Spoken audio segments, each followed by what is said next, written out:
Halo Pros, kali ini gue bakal ngajarin lu gimana caranya nyusun latar belakang skripsi mulai dari nol sampai jadi latar belakangnya. Ini akan menjadi tutorial sekaligus ngasih tahu lu gimana cara nyusunnya tuh dari awal banget. Jadi nggak langsung ke latar belakangnya. Oke, kita langsung aja ngeliat ke dokumen yang gue punya di sini. Cara menyusun latar belakang skripsi di skripsilagi.com. Susun referensinya terlebih dahulu di pencari sumber atau Scholar langsung. Nah, ini maksudnya gimana? Jadi sebelum lu mulai semuanya, bahkan sebelum lu mulai skripsi ya. Jadi pada pedoman tata cara pembuatan penyusunan skripsi itu lo harus nentuin referensinya tuh apa aja yang akan lo bahas, penelitian terdahulunya apa aja, jurnal-jurnal yang akan lo kutip itu apa aja, itu lo udah harus tentuin terlebih dahulu. Jadi bukan gue mau bikin judul terus gue mau bikin bab satu, nggak bisa. Jadi kalian harus cari referensinya dulu, cari jurnal-jurnalnya dulu. Karena kenapa? Karena banyak yang bilang kayak, bang ini nggak bisa kok, nggak sesuai ininya, referensinya nggak sesuai. Emang bukan begitu caranya, jadi caranya beda ya. Jadi caranya itu bukan kita semata-mata habrek terus kita dapat referensinya, enggak, tapi justru kita yang nentuin referensinya. Ini step pertama dalam setiap penyusunan skripsi. Dan di skripsilagi.com dibantu dengan AI pencari sumber yang bisa digunain menggunakan kata kunci secara spesifik, beda sama Google Scholar. Oke, kita mulai di sini ya. Kalau skripsi lu kuantitatif, lu harus nyari 20 sampai 25 sumber, entar dari buku, dari jurnal, tapi rata-ratanya segitu range-nya ya. Kalau kualitatif itu cuma 10 sampai 15, jadi mendingan dikit. Nah, di sini gue bakal ngajarin lo gimana cara nyusun referensinya dan nyari referensinya, tapi nggak terpisah. Jadi gue ngajarinnya sekalian nyusun latar belakangnya. Nah, di sini tutorialnya sembari kita buat latar belakangnya. Nah, di sini kita bisa buka website skripsilagi.com, terus kita klik yang ini, terus kita buka ke bab 1 lengkap. Kita cari latar belakang. Nah, ini ada 2, latar belakang dan latar belakang lengkap. Jadi ini baru diupdate. Dan yang paling oke adalah latar belakang lengkap. Nah, di sini ada namanya faktor fenomena studi terdahulu. Ini apa, Bang? Ini buat kalian tahu. Ini cuma kalian perlu buka aja dan nanti dikasih tahu di sini. Ini biasanya diletakkan di awal latar belakang, cocok untuk paragraf pertama dan kedua. Berarti artinya apa? Berarti artinya nanti jawaban yang akan keluar adalah 2 paragraf. Nah, ini cocok dimasukkan ke paragraf pertama atau kedua kalian. Ini strukturnya itu nggak wajib banget ya. Kalau ada yang bilang, deduktif ini, induktif, itu paragrafnya, itu susunan paragrafnya. Piramida itu adalah susunan paragrafnya, bukan susunan keseluruhan latar belakangnya. Nah, di sini itu bebas, lo mau masukin yang mana dulu. Tapi disaranin kalau fakta fenomena adalah pertama dan kedua, fakta literatur adalah ketiga dan keempat, dan seterusnya. Nah, di sini kita coba buka ke paragraf pertama dan keduanya dulu, yaitu apa? Fakta fenomena kuanti. Di sini yang lo butuhin adalah judul skripsi lo, yang di sini bisa gue copy. Gue udah siapin ya. Variabel Y penelitian kamu. Jadi, yang pertama kali dibahas dalam skripsi kuantitatif adalah secara umum ya kan. Secara umumnya terlebih dahulu, yaitu apa? Yaitu variabel Y-nya. Dan di sini cara nentuin, Bang, cara nentuin variabel Y gue gimana? Variabel X gue gampang. Kalau skripsi lo kuantitatif, kan skripsi lo kuantitatif nih ya. Variabel X itu ya yang ada di sini. Berarti kalau judul skripsinya kayak gini, variabel X-nya apa? Kebijakan WFH. Variabel Y-nya adalah efisiensi kerja. Ya, ini sih tetap tergantung dari struktur judul kalian ya. Cuma umumnya tuh pasti gini, variabel X adalah yang ada di sebelum terhadap atau apalah itu kata lainnya ya. Dan variabel Y-nya adalah yang setelah di sini, yang kedua, yang di akhir, yang sedang dibicarakan, yang sedang diteliti. Oh ya, by the way, ini variabel YX ini pengetahuan dasar ya. Jadi harusnya nggak gue jelasin secara analogi. Nah, di sini berarti kalau judul gue adalah pengaruh kebijakan WFH terhadap efisiensi kerja karyawan di perusahaan X selama pandemi COVID, berarti variabel Y gue apa? Ya efisiensi kerja. Nah, ini secara umum aja. Kalau lu mau secara spesifik, lu bisa juga efisiensi kerja karyawan selama pandemi COVID. Tapi bisa juga, nah ini guys, uniknya guys, kalau kalian nyari di Google Scholar, Scholar bisa ya. Nih, sumber pustaka. Nih. Uniknya guys, kalau kalian nyarinya di Google Scholar, dia guys yang keluar guys itu tuh terlalu umum banget, bahkan kita tuh nggak tahu gitu loh. Kita tuh jadi tujuannya apa? Tujuan dari nyari referensi ini tuh apa? Kita nyari jurnal atau sumber atau penelitian yang sebelumnya pernah meneliti variabel Y yang sama. Variabel Y kita kan efisiensi kerja. Berarti tujuan kita adalah mencari penelitian yang sebelumnya juga meneliti hal yang sama. Maksudnya apa? Maksudnya adalah kita harus mencari sebelumnya nih variabel Y ini udah diteliti sama apa aja, variabel apa aja gitu kan. Nah, ini kita cari guys. Terhadap efisiensi ini. Pengaruh beban kerja kan itu variabel X. Variabel X dan kepemimpinan itu variabel X terhadap efisiensi kerja. Jadi sebelumnya variabel Y kita tuh juga udah pernah diteliti menggunakan variabel X yaitu beban kerja, dan sekarang kita mau menelitinya dengan yang WFH itu. Ini cara ngutipnya tuh ya tinggal kalian klik yang ini aja, kutip cite ya. Kalau dalam bahasa Inggris tulisannya itu CITE. Nah, ini kalian tinggal copy aja ya, tinggal kalian masukin kemana? Ke sini. Ini satu ya. Nih. Terus gimana, segitu cukup gak? Ya itu cukup. Kalau kalian mau nambahin ininya, mau nambahin apa namanya sumarinya itu juga boleh. Tapi begitu aja juga cukup ya. Karena database-nya sama, database Scholar sama database skripsi lagi itu sama. Jadi kalau judulnya ditemukan di Scholar, berarti isinya bisa dicari juga di skripsilagi.com. Satu database dia, numpang ya. Nah, uniknya kalau kita nyari di fitur sumber pustaka, kita bisa nyari secara detail dan hasilnya itu udah dijelasin, guys. Nih, misalkan gue ini efisiensi kerja ya. Nih, gue bisa nyari secara detail di sini efisiensi kerja selama masa COVID. Dan ini juga sih.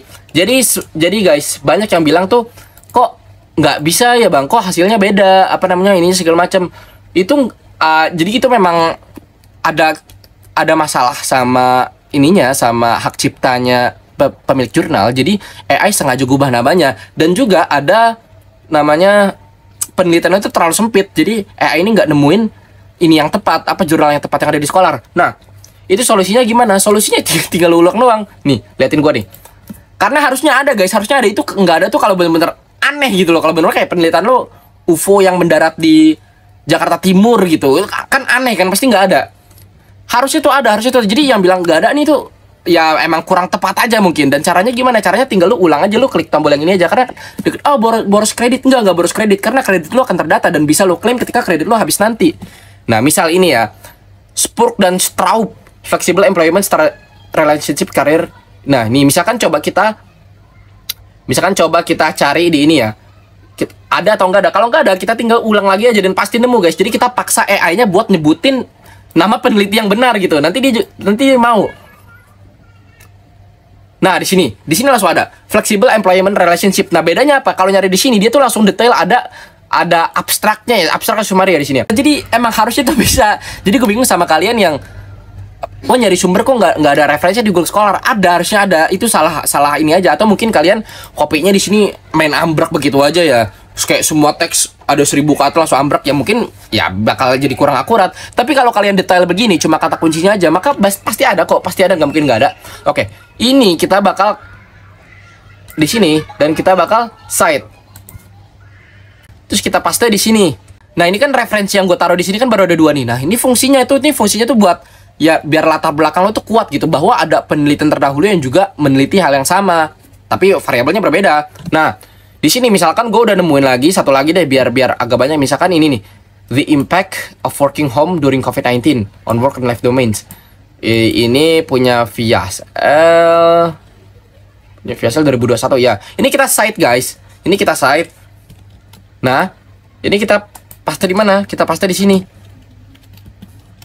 Nah, kita jadi udah ada 3 kan. Dan di sini efisiensi kerja kita copy, kita paste ke sini. Dan ini tinggal kita klik kirim. Oke, jadi dari tadi awal kita cuma ngomongin gimana cara nyusun referensinya ya. Jadi ya biar lu bisa nyusun referensinya dulu. Jadi cara nyusun skripsi itu nggak ujuk-ujuk lu buat bab 1, enggak.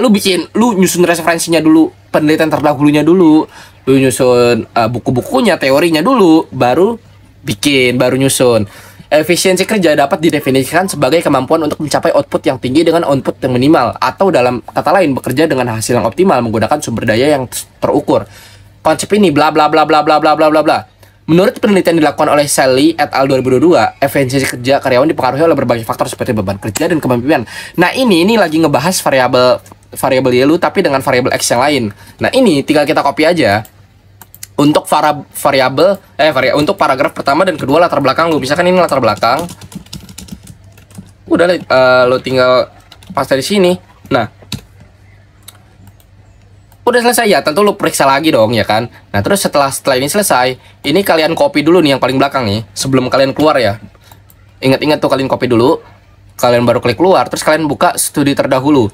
Nah, kalian yang tadi kalian paste dulu di sini nih. Nah, gunanya biar apa? Biar paragraf tadi tuh nyambung sama paragraf yang ini, nggak mencrek-mencrek. Studi terdahulu yang temanya serupa boleh juga menginput sumari atau kesimpulan jurnalnya. Aduh, tadi kita nggak ini, guys. Tadi kita nggak dikumpulin dulu ya. Oke, gue ngumpulin dulu sebentar ya. Nah, ini udah jadi. Terus kita variabel Y penelitian kamu. Oke, kita copy yang tadi efisiensi kerja. Terus kita paste ke sini. Ini juga template-nya bisa kalian buat sendiri ya. Buat dulu gitu loh di Word atau di Doc. Biar kalian tinggal copy paste aja. Judul skripsi tinggal di gini doang. Tinggal bolak-balik aja. Ini tinggal kita kirim, guys. Ini penyusunannya bakal bentar banget videonya. Jadi tadi lamanya karena ngejelasin gimana cara nyari referensinya melalui pencari sumber dan Google Scholar. Ini tinggal kita tunggu loadingnya dan nanti ketika dia keluar kita tinggal copy aja.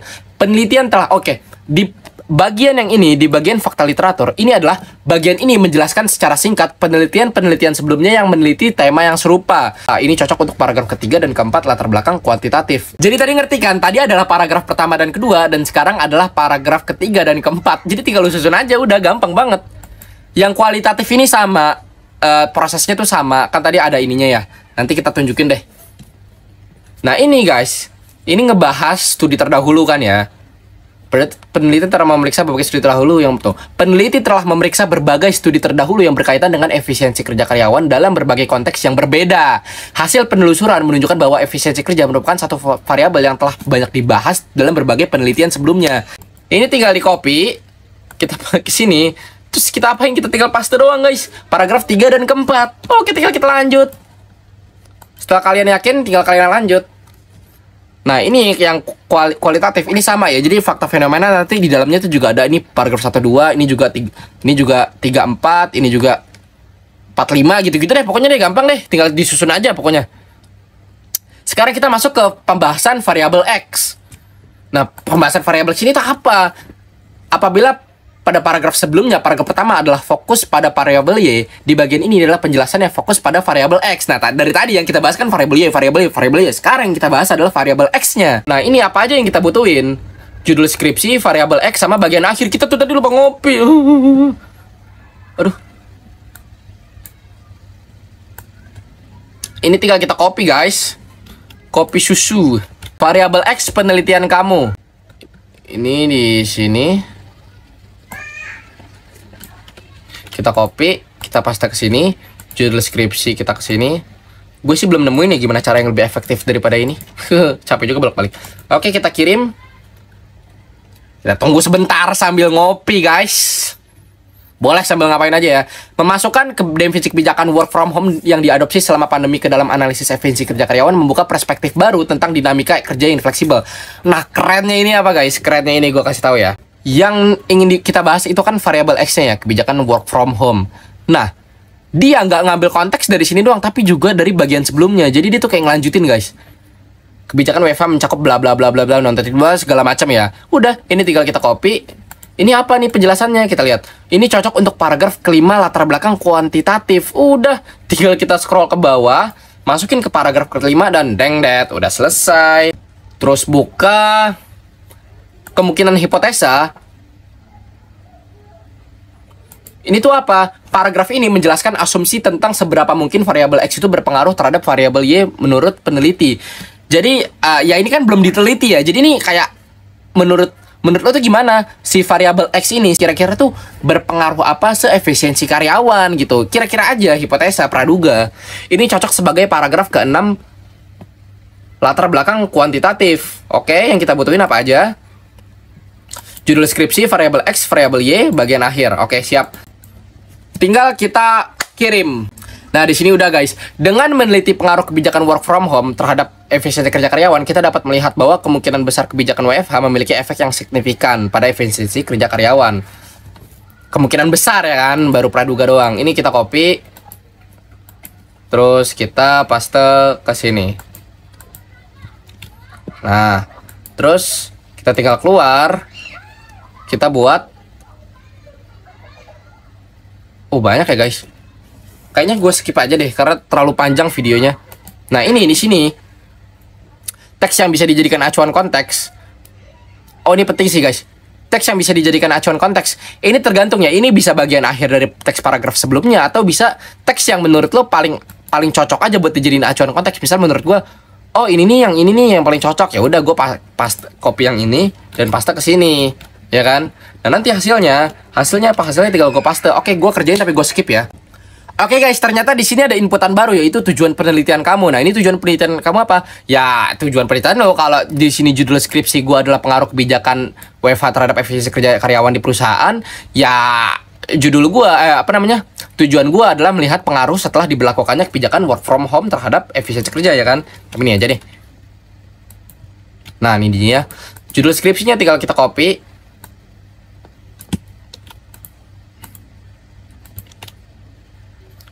Dan gue kirim, gue skip. Nah, di sini udah guys. Penelitian ini bertujuan untuk melihat pengaruh setelah diberlakukannya kebijakan work from home. Nah, ini guys, kalau kita lihat ke atas ini, menjelaskan apa tujuan penelitian kamu, seberapa pentingnya penelitian kamu, dan alasan kenapa penelitian ini harus dilakukan. Jadi ngejelasin yang cukup komprehensif ya. Ini cocok untuk paragraf ke-7 dan ke-8 latar belakang.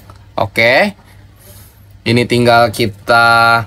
Tapi karena ini cuma satu guys, ini kuantitatif ya. Jadi ini kita copy buat ke paragraf 7 aja. Karena kenapa? Karena paragraf 8-nya itu paragraf 7 atau paragraf 8 harusnya ya. Itu yang di kualitatif. Jadi di kualitatif paragraf terakhirnya tuh ini tujuan guys. Kalau di kuantitatif paragraf terakhirnya adalah populasi sampel. Ini kita lihat.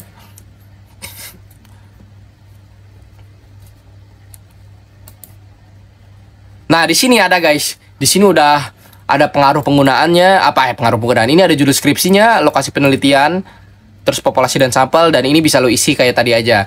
Dan oke guys, kayaknya tutorial cukup sampai situ aja. Dan untuk yang kualitatif itu tutorial sama persis ya.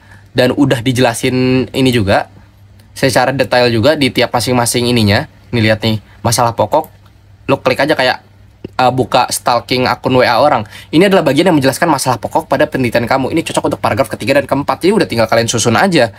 Dan ini semua udah selesai, latar belakang lo komprehensif, kompleks, semuanya mantap. Ini udah banyak banget guys latar belakangnya. Emang rata-rata latar belakang itu 8 paragraf, makanya gue buat di sini 8 paragraf. Dan itu dia tutorial lengkapnya cara bikin latar belakang pakai website skripsilagi.com. See you guys.